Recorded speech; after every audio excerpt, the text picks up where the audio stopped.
ሐፍሳ ቢንት ዑመር ረሱሉላህ ሰለላሁ ዐለይሂ ወሰለም እናታችን አይሻን ካገቧት በኋላ ያገቧት እሷን ነው። የውድ ባልደረባቸው ዑመር ቢን አልኸጣብ ልጅ ሐፍሳ ቢንት ዑመር ሪሳላውን ከመቀበላቸው ከ5 ዓመት በፊት እንደተወለደች ይነገራል። የሰይዲና ዑመር ታላቅ ልጅ ስትሆን አብዱላህ እና አብዱራህማን የሚባሉ ወንድሞች ነበሯት። ባህሪዋ ልክ እንደ አባቷ እንደሆነ ይነገራል።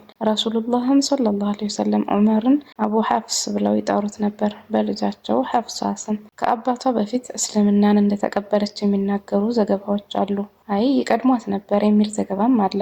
አላህ የተሻለ ያውቃል። እድሜዋ ለትዳር ሲደርስ ሮም ሄዶ ንጉስን ስለ እስልምና መልእክት የተናገረው የአብዱላህ ኢብን ሑዛፋ ወንድም ኹነይስ ኢብን ሑዛፋን አገባች። ኹነይስ መጀመሪያ ላይ እስልምናን ከተቀበሉ የሻፊዒ ሰለላሁ ዐለይሂ ወሰለም ባልደረባ እንዲሁም የዳሩል አርቀም ተማሪ እንደነበር እናገኛለን። ወደ ሀበሻ የተደረገው ሁለተኛ ሂጅራ ላይም ከተሰደዱት መካከል ነበር። 13 ዓመት የመካ ቆይታ በኋላ ወደ መዲና ሂጅራ የማድረግ ትዕዛዙ ሲመጣ ከሰይዲና ዑመር ቤተሰቦች ጋር በመሆን ወደ ዳሩስ ሰላም መዲና ተሰደዱ።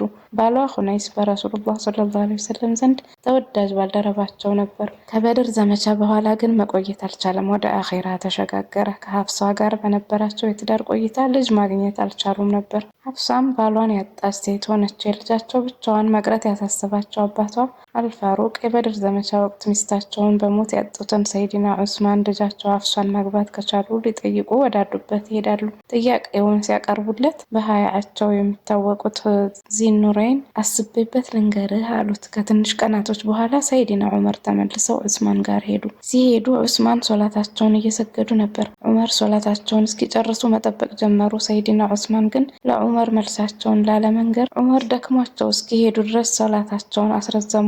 ዑመር የዚህን ጊዜ ጉዳዩ ገብቷቸው ተናደው ከቤቱ ወጡ። ከዛ ወደ ሰይዲና አቡበክር በመሄድ ተመሳሳይ ጥያቄ ያቀረቡለት።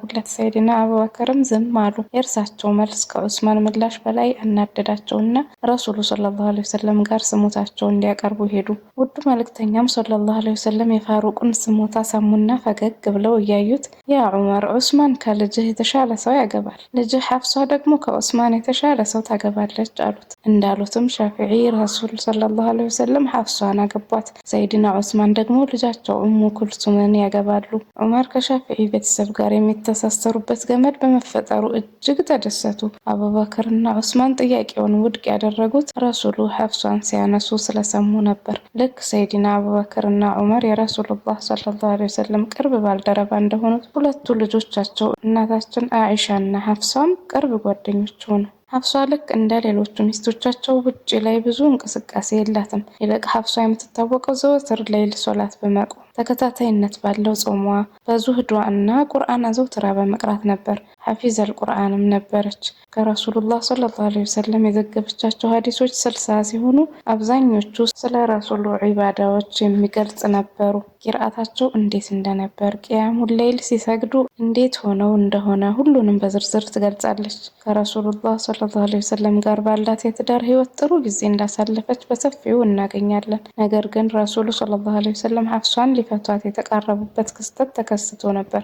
አብዱላህ ኢብኑ አባስ እንዲህ ይላሉ። ሱረቱ ተሕሪም ላይ አላህ በእርሱም ላይ ብትረዳዱ ብሎ ያላቸው ሁለቱ ሴቶች ማን ናቸው የሚለውን ጥያቄ ዑመርን ለመጠየቅ 1 ዓመት ፈጀብኝ። የሐጅ ወቅት ላይ ከዓመት በኋላ አገኘኋቸውና ሚና ላይ ሰፊ ጊዜ ሳገኝ ሱረቱ ተሕሪም ላይ ስላለው ጉዳይ ጠየኳቸው። ሰይድና ዑመርም ታሪኩን ከመናገራቸው በፊት መካ ላይ የነበሩ ሴቶች ባሎቻቸውን ምን ያህል ያከብሩና ምላሽ የማይመልሱ እንደነበር፣ የመዲና ሴቶች ግን በተቃራኒው ባሎቻቸው ላይ ድምጻቸውን ከፍ አድርገው እንደሚናገሩ፣ የመካ ሴቶችም መዲና ከመጡ በኋላ ይህንን ባህሪ እንደተላበሱ ነገሩኝ። ከዛም ልጃቸው ሐፍሳ ጋር ሄደው ጠየቁ። ረሱሉላህ ሰለላሁ ዐለይሂ ወሰለም ላይ ጮክ ብለሽ ትናገሪያለሽ አሏት። እሷም አዎ ስትል ሐፍሳ ሆይ ጉዳይሽ ከፋ፣ እንዲህ በማድረግሽ አላህ እንዳይከፋብሽ ብለዋት የአባትነት ምክሯን እንዳደረሱላት ነገሩኝ። መዲና ላይ በሰዓቱ ከባይዛንታይኖች ጋር የገሳኒ መሪዎች የሙዕታ ዘመቻን ከሙእሚኖች ጋር እያሰቡ ስለነበር ወሬ በየቤቱ እየተዳረሰ ነበር። በዚህ መሃል የዑመር ጎረቤት የሆነ ሰው በምሽቱ በራቸውን በከፍተኛ ኃይል ማንኳኳት ጀመረ። ሰይድና ዑመር ግር ብሏቸው ጠየቁ። ገሳኒዎቹ መጡ አሉ። ጎረቤቱም አረ ከዛ በላይ የከፋ ነገር ተፈጥሯል። ረሱሉላህ ሰለላሁ ዐለይሂ ወሰለም ሚስቶቻቸውን በሙሉ እንደፈቱ ሰማሁ አላቸው። ሰይድና ዑመርን በድንጋጤ ልብሳቸውን ደርበው ወደ መስጂድ ሄዱ። ፈጅር ከሰገዱ በኋላ ረሱል ወደ አንድ ክፍል ገብተው ተቀመጡ። ዑመርም ወደ ልጃቸው ሐፍሷ ሲሄዱ እጅግ እያለቀሰች አገኟት። ሁኔታው ግር ብሏቸው ያ ሐፍሷ የአላህ መልእክተኛ ሰለላሁ ዐለይሂ ወሰለም ፈቱሽ እንዴ አሏት። እርሷም አላውቅም አለች። ነገሩ እንዲህ ነው። ረሱል ሰለላሁ ዐለይሂ ወሰለም ዘይነብ ቢንት ጀህሽን ካገቧት በኋላ እሷ ቤት ማዘውተር ጀመሩ።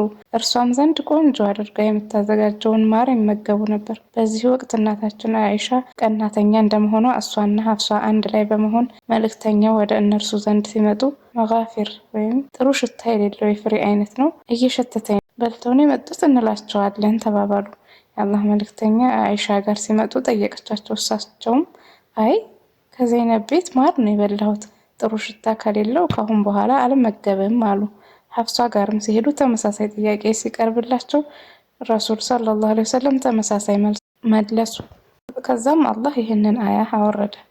يا أيها النبي لم تحرم ما أحل الله لك تبتغي مرضات أزواجك والله غفور رحيم አንተ ነቢዩ ሆይ አላህ ለአንተ የፈቀደልህን ነገር ሚስቶችህን ማስወደድን የምትፈልግ ስትሆን በአንተ ላይ ለምን እርም ታደርጋለህ?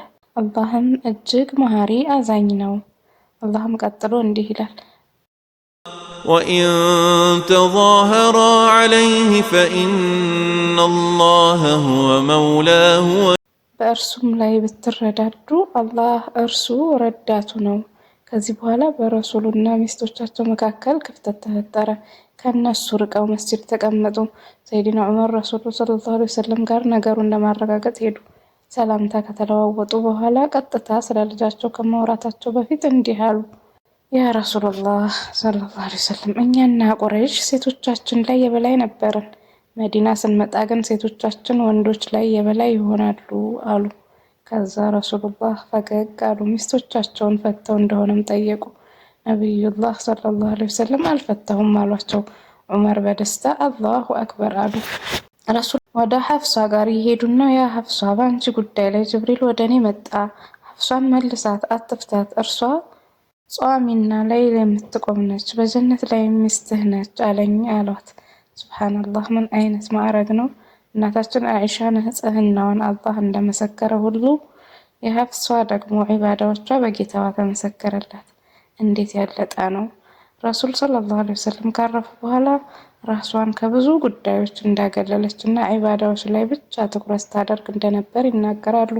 አባቷ ኸሊፋ በሆኑበት ወቅት አሚራል ሙእሚኒን ሆነው የተሰፋ ልብስ እንደሚለብሱ ያስተዋለችው ሐፍሷ አባቴ ሆይ የተሻለ ልብስ ለምን አትለብስም ብላ ስትጠይቃቸው ባለቤትሽ ረሱሉላህ ምን ይለብሱ እንደነበር ዘንግተሽ ነው ብለው ከመለሱላት በኋላ ሁለቱም ረሱሉላህን ሰለላሁ ዐለይሂ ወሰለም አስታውሰው ተቃቅፈው ማልቀስ ጀመሩ።